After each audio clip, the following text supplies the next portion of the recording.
ನಮಸ್ಕಾರ ಮಂಗಳೂರು ಕರ್ನಾಟಕ. ನಾವಿವತ್ತಿದ್ದೇವೆ ಸಾಯಿರಾದ TVS ಮಂಗಳೂರಲ್ಲಿ.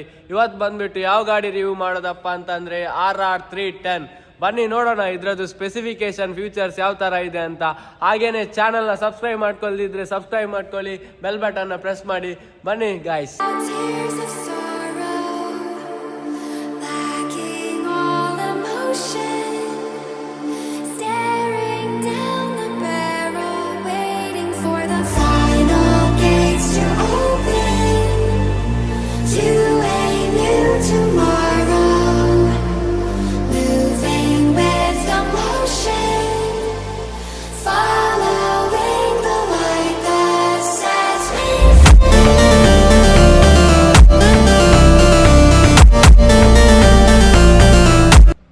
First ಇದ್ರ ಲುಕ್ ವೈಸ್ ನೋಡೋದಪ್ಪ ಅಂತಂದ್ರೆ ಫ್ರಂಟ್ ಅಲ್ಲಿ LED DRL ಕೊಟ್ಟಿದ್ದಾರೆ, ಡೇ ಟೈಮ್ ರನ್ನಿಂಗ್ ಲೈಟ್, ಮತ್ತೆ LED ಪ್ರೊಜೆಕ್ಟರ್ ಕೊಟ್ಟಿದ್ದಾರೆ ಫ್ರಂಟ್ ಅಲ್ಲಿ 2. ನೆಕ್ಸ್ಟ್ ಬಂದ್ಬಿಟ್ಟು ವಿಂಗ್ಲೆಟ್ ಕೊಟ್ಟಿದ್ದಾರೆ ಫ್ರಂಟ್ ಅಲ್ಲಿ, ರೈಟ್ ಲೆಫ್ಟ್ ಅಲ್ಲಿ, ಮತ್ತೆ ಇಂಟಿಗ್ರೇಟೆಡ್ ಇಂಡಿಕೇಟರ್ಸ್ ಕೆಳಗಡೆ. ಇದ್ರ ಫ್ರಂಟ್ ಅಲ್ಲಿ ಬಂದ್ಬಿಟ್ಟು 41mm upside downs USD forks use ಮಾಡಿದ್ದಾರೆ. ಅದ್ರ ಜೊತೆ front and back disc brake ಜೊತೆ ಡ್ಯುಯಲ್ ಚಾನಲ್ ABS ಕೂಡ ನಿಮಗೆ ಬರುತ್ತೆ ಇದರಲ್ಲಿ. ಅದ್ರ ಫ್ರಂಟ್ ಟೈರ್ ಬಂದ್ಬಿಟ್ಟು 110 ಸೆಕ್ಷನ್, ರಿಯರ್ ಟೈರ್ ಬಂದ್ಬಿಟ್ಟು 150 ಸೆಕ್ಷನ್ ಟೈರ್ ಕೊಟ್ಟಿದ್ದಾರೆ. ಅದು ಕೂಡ ಇದರಲ್ಲಿ ಯೂಸ್ ಮಾಡಿರೋ ಟೈರ್ ಯಾವ್ದಪ್ಪ ಅಂತಂದ್ರೆ ಮಿಚೆಲಿನ್ ರೋಡ್ 5 ಈ ಟೈರ್ನ ಯೂಸ್ ಮಾಡಿದ್ದಾರೆ, ಈ 2 ಟೈರ್ನ ಫ್ರಂಟ್ ಅಂಡ್ ಬ್ಯಾಕ್ಗೆ. ಇದರ ಫ್ರಂಟ್ ಅಲ್ಲಿ ಬಂದ್ಬಿಟ್ಟು 300mm ಡಿಸ್ಕ್ನ ಯೂಸ್ ಮಾಡಿದ್ದಾರೆ. ಅದ್ರ ಜೊತೆ ವೈಬ್ರೇದು ಕ್ಯಾಲಿಪರ್ ಕೂಡ ಇದರಲ್ಲಿ ಯೂಸ್ ಮಾಡಿದ್ದಾರೆ. ಇದರ ರಿಯರ್ ಕಡೆ ಬಂದ್ವಿ ಅಪ್ಪ ಅಂತಂದ್ರೆ 240mm ಡಿಸ್ಕ್ ಜೊತೆ ವೈಬ್ರೇದು ಕ್ಯಾಲಿಪರ್ ಯೂಸ್ ಮಾಡಿದ್ದಾರೆ. ಮೈನ್ ಆಗಿ ಬಂದ್ಬಿಟ್ಟು ಹಾರ್ಟ್ ಆಫ್ ದಿ ಬೈಕ್ ಅಂತಾನೆ ಹೇಳ್ಬೋದು. 312.2cc single cylinder liquid cooled engine ಜೊತೆ 38 bhp ಹಾರ್ಸ್ ಪವರ್ನ ಈ ಗಾಡಿ ಪ್ರೊಡ್ಯೂಸ್ ಮಾಡುತ್ತೆ. ಅದ್ರ ಜೊತೆ 29 Nm ಟಾರ್ಕ್ನ ಈ ಗಾಡಿ ನಿಮಗೆ ಕೊಡುತ್ತೆ. ಕ್ಲಿಯರ್ ಕ್ಲಚ್ ಕೊಟ್ಟಿದ್ದಾರೆ, ಇನ್ಸ್ಪೈರ್ಡ್ ಬೈ ದುಕಾಟಿ ಕ್ಲಿಯರ್ ಕ್ಲಚ್ ಮತ್ತೆ ಈ ವಿಂಗ್ಲೆಟ್. ಮೊದಲಿದ್ದು ಮಾಡೆಲಲ್ಲಿ ಬರ್ತಿರ್ಲಿಲ್ಲ, 2025 ಮುಂಚೆ ಬರ್ತಿತ್ತಲ್ಲ ಆ ಮಾಡೆಲಲ್ಲೆಲ್ಲ ವಿಂಗ್ಲೆಟ್ ಮತ್ತೆ ಕ್ಲಿಯರ್ ಕ್ಲಚ್ ಕೊಡ್ತಿರ್ಲಿಲ್ಲ. ಇವಾಗ 2025 ಎಲ್ಲ ಮಾಡೆಲಲ್ಲಿ ನಿಮಗೆ ಈ ಕ್ಲಿಯರ್ ಕ್ಲಚ್ ಮತ್ತೆ ವಿಂಗ್ಲೆಟ್ ಕೊಟ್ಟಿದ್ದಾರೆ ಟಾಪ್ ವೇರಿಯಂಟಲ್ಲಿ. ಅಲ್ಲಿ ಬಂದ್ಬಿಟ್ಟು ಬ್ರೇಕ್ಸ್ ಕೊಟ್ಟಿದ್ದಾರೆ, ಬ್ರೇಕ್ ಪೆಡಲ್ ಜೊತೆ ನಿಮಗೆ ರೈಡರ್ ಫುಟ್ ಪ್ಯಾಕ್ ಮತ್ತೆ ಪಿಲಿಯನ್ ಫುಟ್ ಪ್ಯಾಕ್ ಕೊಟ್ಟಿದ್ದಾರೆ ಇಲ್ಲಿ. ಮತ್ತೆ ಈ ಮೊನೋಶಾಕ್ ಬಂದ್ಬಿಟ್ಟು ಅಡ್ಜಸ್ಟೇಬಲ್ ಮೊನೋಶಾಕ್ಸ್ ರಿಯರ್ ಇದ್ದು. ಚೇಸ್ ಫ್ರೇಮ್ ಮಾತ್ರ ಅಲ್ಟಿ ಕೊಟ್ಟಿದ್ದಾರೆ. ಇದ್ರದ್ದು ವೆಯ್ಟ್ನ ತುಂಬ ರಿಡ್ಯೂಸ್ ಮಾಡೋಕೆ ಹೆಲ್ಪ್ ಮಾಡೋದು ಇದು. One of the worst part ಅಂದರೆ ಇದೆ ಈ ಗಾಡೀಲಿ. ಲುಕ್ಸ್ ಮಾತ್ರ ಅಲ್ಟಿ ಕೊಟ್ಟಿದ್ದಾರೆ. ಈ ಸೈಲೆನ್ಸರ್ ಮಾತ್ರ ವರ್ಸ್ಟ್ ಅಂತ ಹೇಳ್ಬೋದು, ಇಷ್ಟು ದೊಡ್ಡ ಸೈಲೆನ್ಸರ್ ಕೊಟ್ಟಿದ್ದಾರೆ.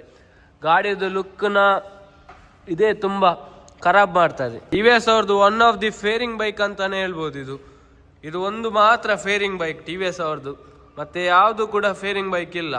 ಅಪಾಚಿ RR310 ಮಾತ್ರ ಫೇರಿಂಗ್ ಬೈಕ್ನ ಕೊಟ್ಟಿದ್ದಾರೆ. ರೈಡರ್ ವಿವಿಂದ ನೋಡೋದಪ್ಪ ಅಂತಂದರೆ ಫುಲ್ಲಿ ಕಲರ್ಡ್ TFT ಡಿಸ್ಪ್ಲೇ ಕೊಟ್ಟಿದ್ದಾರೆ. ಅದ್ರ ಜೊತೆ 4 ಮೋಡ್ಸ್ ಬರುತ್ತೆ ನಿಮಗೆ, rain mode, urban mode, track mode ಮತ್ತು ಸ್ಪೋರ್ಟ್ಸ್ ಮೋಡ್ ಅಂತ. ಇದರ ಡಿಸ್ಪ್ಲೇಲಿ ನಿಮಗೆ ಸ್ಪೀಡ್ ಕಾಣಿಸುತ್ತೆ, ಫ್ಯೂಲ್ ಇಂಡಿಕೇಶನ್ ಮತ್ತು engine cooling, odometer speed, RPM time ಇದೆಲ್ಲ ನಿಮಗೆ ಕಾಣ್ತದೆ. ನೆಕ್ಸ್ಟ್ ಇದ್ರದ್ದು ಲೆಫ್ಟ್ ಸೈಡ್ಗೆ ಬಂದ್ವಿ ಅಪ್ಪ ಅಂತಂದರೆ ಸ್ವಿಚಸ್ಗಿಂತ ಮೊದಲು ಇಲ್ಲಿ ಕ್ಲಚ್ ಕೊಟ್ಟಿದ್ದಾರೆ. Clutch liver adjustable liver 4 steps. ಅದಾದಮೇಲೆ ಇಲ್ಲಿ ಡಿಪ್ಪರ್ ಸ್ವಿಚ್ ಬರುತ್ತೆ ನಿಮಗೆ. ನೆಕ್ಸ್ಟ್ ಇದ್ರದ್ದು ಹಜಾರ್ಡ್ ಸ್ವಿಚ್, ಮತ್ತು ಇದು ಬಂದ್ಬಿಟ್ಟು ಕ್ರೂಸ್ ಕಂಟ್ರೋಲ್ ಅಂತ. ನೆಕ್ಸ್ಟ್ ಇದು ನಿಮಗೆ ಡಿಸ್ಪ್ಲೇನ ಕಂಟ್ರೋಲ್ ಮಾಡೋಕ್ಕೆ ಅಂದರೆ ಅಪೋರೇಟ್ ಮಾಡೋಕ್ಕೆ ಇಲ್ಲಿ ಸ್ವಿಚಸ್ ಕೊಟ್ಟಿದ್ದಾರೆ. ಇದರಲ್ಲಿ ನಿಮಗೆ ನಿಮ್ಮದು documents, Aadhaar card, DL, RC ಇದನ್ನೆಲ್ಲ ನಿಮಗೆ ಇದರಲ್ಲಿ ಆ್ಯಡ್ ಮಾಡಿಕೊಂಡು ರೈಡ್ ಮಾಡ್ಬೋದು. ಅಂದರೆ ಡಾಕ್ಯುಮೆಂಟ್ಸನ್ನು ನೀವು ಕ್ಯಾರಿ ಮಾಡಬೇಕಂತೆಲ್ಲ ಇದರಲ್ಲೇ ನಿಮಗೆ ಡಿಸ್ಪ್ಲೇ, ಅಂದರೆ ಇದರಲ್ಲಿ ನೀವು ಒಂದ್ಸತಿ ಏನಾದರೂ ಅಪ್ಡೇಟ್ ಮಾಡಿದರೆ ಇದರಲ್ಲೇ ಇರುತ್ತೆ, ನಿಮಗೆ ಇದರಲ್ಲೇ ತೋರಿಸ್ಬೋದು. ನೆಕ್ಸ್ಟ್ ಇದ್ರದ್ದು indicator switch, next horn switch ಕೊಟ್ಟಿದೆ. ಇದು ರೈಟ್ ಸೈಡ್ಗೆ ಬಂದ್ವಿ ಅಪ್ಪ ಅಂತಂದರೆ ಇಲ್ಲಿ kill of, ignition, kill on switch ಕೊಟ್ಟಿದ್ದಾರೆ. ಮತ್ತು ಅಡ್ಜಸ್ಟೇಬಲ್ ಡಿಸ್ಕ್ ಲಿವರ್ 4 ಸ್ಟೆಪ್. ಮತ್ತು ಇದ್ರ ಥ್ರಾಟಲ್ಗೆ ಯಾವುದೇ ಕೇಬಲ್ ಬರಲ್ಲ, TPS ಥ್ರಾಟಲ್ ಪೊಸಿಷನ್ ಸೆನ್ಸರ್ ಅಂತ ಹೇಳ್ತೇವೆ, ಅದರಲ್ಲಿ ಇದು ಕಂಟ್ರೋಲ್ ಆಗೋದು. ಮತ್ತು ಇದ್ರದ್ದು ಫ್ಯೂಲ್ ಟ್ಯಾಂಕ್ ಬಂದುಬಿಟ್ಟು 41 ಲೀಟರ್ ಫ್ಯೂಲ್ ಟ್ಯಾಂಕ್ ಕೊಟ್ಟಿದ್ದಾರೆ ಕೆಪಾಸಿಟಿ. ಇದು ಮೈಲೇಜ್ ಕೇಳಿದರೆ 30 ಕಿಲೋಮೀಟರ್ ಪರ್ ಲೀಟರ್ ಮೈಲೇಜ್ ಕೊಡ್ತದೆ ಈ ಗಾಡಿ ಹೈವೇ ಲೋಡ್ಸಿದ್ರೆ. ಇದರ ಫ್ಯೂಚರ್ ವಿಷಯಕ್ಕೆ ಬಂದ್ವಿಯಪ್ಪ ಅಂತಂದರೆ ಇದರಲ್ಲಿ slipper clutch, quick shifter, cruise control ಇದೆಲ್ಲ ಫೀಚರ್ಸ್ನ ನಿಮಗೆ ಕೊಟ್ಟಿದ್ದಾರೆ. ಇದರಲ್ಲಿ ಟೈಲ್ ಕಡಿಮೆ ಬಂದ್ವಿಯಪ್ಪ ಅಂತಂದರೆ ಟೈಲ್ ಲ್ಯಾಂಪ್ ಕೊಟ್ಟಿದ್ದಾರೆ, ಬ್ಯಾಟ್ಮ್ಯಾನ್ ಟೈಪು, ಅದ್ರ ಜೊತೆ ಇಂಟಿಗ್ರೇಟೆಡ್ ಇಂಡಿಕೇಟರ್ಸ್, ಇಲ್ಲಿ ನಂಬರ್ ಪ್ಲೇಟ್ ಬರುತ್ತೆ, ಮತ್ತು ಇಲ್ಲಿ ರಿಫ್ಲೆಕ್ಟರ್ ಕೊಟ್ಟಿದ್ದಾರೆ, ಮತ್ತು ಹಗ್ಗರ್ ಕೊಟ್ಟಿದ್ದಾರೆ. ಇದರ ಲೆಫ್ಟ್ ಸೈಡ್ಗೆ ಬಂದ್ವಿಯಪ್ಪ ಅಂತ ಅಂದರೆ ಪಿಲಿಯನ್ ಫುಟ್ ಪ್ಯಾಗ್, ರೈಡರ್ ಫುಟ್ ಪ್ಯಾಗ್, ಅದ್ರ ಜೊತೆ ಗೇರ್ ಲಿವರ್, ಇದರಲ್ಲಿ 6 ಸ್ಪೀಡ್ ಗೇರ್ ಬಾಕ್ಸ್ ಟ್ರಾನ್ಸ್ಮಿಷನ್ ಬರುತ್ತೆ, ಕ್ವಿಕ್ ಶಿಫ್ಟರ್, ಇದ್ರ ಸ್ವಿಂಗ್ ಆರ್ಮ್,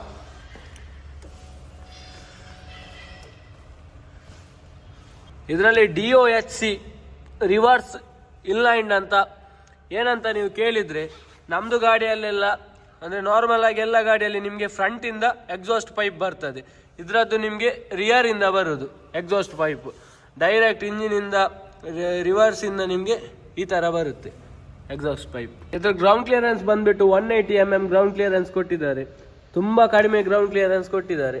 ನೆಕ್ಸ್ಟ್ ಇದರ ಅಂಡರ್ ಬೆಲ್ಲಿ ನೋಡ್ಬೋದು, ಈ ಥರ ಕೊಟ್ಟಿದ್ದಾರೆ. ಇದರ ಸೀಟ್ ವಿಷಯಕ್ಕೆ ಬಂದ್ವಿಯಪ್ಪ ಅಂತಂದರೆ ಫ್ರಂಟ್ ರೈಡರ್ ಸೀಟ್ ಮಾತ್ರ ಕಂಫರ್ಟ್ ಆಗಿದೆ, ಜಾಸ್ತಿ ಕಂಫರ್ಟ್ ಇಲ್ಲ. ಮತ್ತು ಪಿಲಿಯನ್ ಸೀಟ್ ತುಂಬ ಹಾರ್ಡ್ ಇದೆ, ಇದರಲ್ಲಿ ಪಿಲಿಯನ್ಗೆ ಕೂತ್ಕೊಳ್ಳಿಕ್ಕೆ ತುಂಬ ಕಷ್ಟ. 1 to 2 ಕಿಲೋಮೀಟರ್ಸ್ ಹೋದ್ರೇ ಪೈನ್ ಬರ್ತದೆ ಸೀಟ್. ಮತ್ತು ಇದರ ಸೀಟ್ ಹೈಟ್ ಬಂದುಬಿಟ್ಟು 810 mm. ಇದರಲ್ಲಿ ನಿಮಗೆ ಒಂದು 5.23 ಎಲ್ಲ ಹೈಟ್ ಇರ್ತೀರಲ್ಲ, ನಿಮಗೆಲ್ಲ ಕರೆಕ್ಟಾಗಿ ಇದು ಗಾಡಿ ಎಡ್ಸುತ್ತೆ ಕ್ಲಿಯರ್ ಆಗಿ, ಜಾಸ್ತಿ ಹೈಟ್ ಇಲ್ಲ. ಮತ್ತು ಇದರದ್ದು ವೆಯ್ಟ್ ಬಂದುಬಿಟ್ಟು 174 kg ಕರ್ಬ್ ವೆಯ್ಟ್ ಇದರದ್ದು. ಲಾಸ್ಟಾಗಿ ಬಂದುಬಿಟ್ಟು ಇದರದ್ದು ಪ್ರೈಸ್ 3,99,000 ಇಂದ 4 lakh ತನಕ ಆಗ್ತದೆ ಇದರದ್ದು ಪ್ರೈಸ್. ಈ ಪ್ರೈಸ್ ರೇಂಜಲ್ಲಿ ನಿಮಗೆ 390cc ಒಂದು 15,000 ಜಾಸ್ತಿ ಹಾಕಿದರೆ 390cc ನಿಮಗೆ KTM 390 ಸಹ ಸಿಗ್ತದೆ. ಇದರದ್ದು ನಿಮಗೆ ಮೇಯ್ನ್ ಕಂಪ್ಲೇಂಟ್ ಅಂತಂದರೆ ವೈಬ್ರೇಷನ್, ತುಂಬ ಕಂಪ್ಲೇಂಟ್ ಇದೆ. ಇದ್ರ ಮೊದಲು ಮಾಡಲಲ್ಲಿ ಕೂಡ ಜಾಸ್ತಿ ಕಂಪ್ಲೇಂಟ್ಸ್ ಇತ್ತು ವೈಬ್ರೇಷನ್ ಇದ್ದು. ಇವಾಗ ಅದು ಕೂಡ ಅಂದರೆ ಮಾಡಿಫೈ ಮಾಡಿದಾರಲ್ಲ, ಇವಾಗ ನಿಮಗೆ ಕ್ಲಿಯರ್ ಕ್ಲಚ್ ಮತ್ತು ಒಂದು ವಿಂಗ್ಲೆಟ್ ಕೊಟ್ಟಿದ್ದಾರೆ ನೆಕ್ಸ್ಟ್ ಮಾಡಲಲ್ಲಿ. ಅದರಲ್ಲಿ ಕೂಡ ಇಂಜಿನ್ ವೈಬ್ರೇಷನ್ ಅದೇ ಥರ ಇದೆ, ಕಡಿಮೆ ಆಗಲಿಲ್ಲ. 4 lakhs ತನಕ ಆಗ್ತದೆ. ಈ ಗಾಡಿನ ನೀವು ಟ್ರ್ಯಾಕಲ್ಲೆಲ್ಲ ಓಡಿಸೋದಾದರೆ ನಿಮಗೆ ಬೆಟರ್ ಅಂತ ಹೇಳ್ಬೋದು. ನಿಮಗೆ ಈ ಪ್ರೈಸ್ ರೇಂಜಲ್ಲಿ ನಿಮಗೆ ನೋಡ್ಬೋದು TVS ಅವ್ರದ್ದು ಫೇರಿಂಗ್ ಬೈಕ್ ಅಂತಂದರೆ ಇದೊಂದೇ. ಇದರ ಮೈಂಟೆನೆನ್ಸ್ ಕೂಡ ಜಾಸ್ತಿ ಉಂಟು, ಹೆವಿ ಬರ್ತದೆ ಮೈಂಟೆನೆನ್ಸ್. ನೋಡ್ಕೊಳ್ಳಿ, ನಿಮಗೆ ಈ ಗಾಡಿ ಲೈಕ್ ಆದರೆ ನಮ್ಮದು ಸಾಯಿರಾದ TVS ಉಂಟು ಮಂಗಳೂರಲ್ಲಿ ಮಲ್ಲಿಕಟ್ಟದಲ್ಲಿ, ಅಲ್ಲಿ ಬಂದು ವಿಸಿಟ್ ಮಾಡಿ ಎಂಕ್ವೈರೀಸ್ ಎಲ್ಲ ಮಾಡ್ಬೋದು. ಟೆಸ್ಟ್ ರೈಡ್ಗೆ ಕೂಡ ಅವೈಲೇಬಲ್ ಇದೆ ವೆಹಿಕಲ್, ಟೆಸ್ಟ್ ಡ್ರೈವ್ ಎಲ್ಲ ಹೋಗಿ ಚೆಕ್ ಮಾಡಿ. ನಿಮಗೆ ವಿಡಿಯೋ ಇಷ್ಟ ಆದರೆ ಲೈಕ್ ಮಾಡಿ, ಕಮೆಂಟ್ ಮಾಡಿ, ಶೇರ್ ಮಾಡಿ, ಸಬ್ಸ್ಕ್ರೈಬ್ ಮಾಡೋದನ್ನು ಮರಿಬೇಡಿ. ನಿಮ್ಮದು ಒಂದೊಂದು ಸಬ್ಸ್ಕ್ರೈಬರ್ ಕೂಡ ನಮಗೆ ತುಂಬ ಇಂಪಾರ್ಟೆಂಟ್ ಆಗಿರುತ್ತೆ. ಪ್ಲೀಸ್ ವಿಡಿಯೋ ನೋಡ್ತಿರಲ್ಲ, ಬಂದೊಂದು ಸಬ್ಸ್ಕ್ರೈಬ್ ಮಾಡ್ಕೊಂಡು ಹೋಗಿ. ಇದೇ ಥರ ರಿವ್ಯೂಸ್ ಎಲ್ಲ ಮಾಡ್ತಾ ಇರ್ತೇನೆ, ಎಲ್ಲ ಬ್ರ್ಯಾಂಡಿದ್ದು ಗಾಡಿನ ಮಾಡ್ತಾ ಇರ್ತೇನೆ. ಇದೇ ಥರ ನೀವು ಸಪೋರ್ಟ್ ಮಾಡ್ತಾ ಇರಿ. ಸಿಗೋಣ ಅಲ್ಲಿ ತನಕ ನೆಕ್ಸ್ಟ್ ವಿಡಿಯೋದಲ್ಲಿ. Take care, bye bye, see you.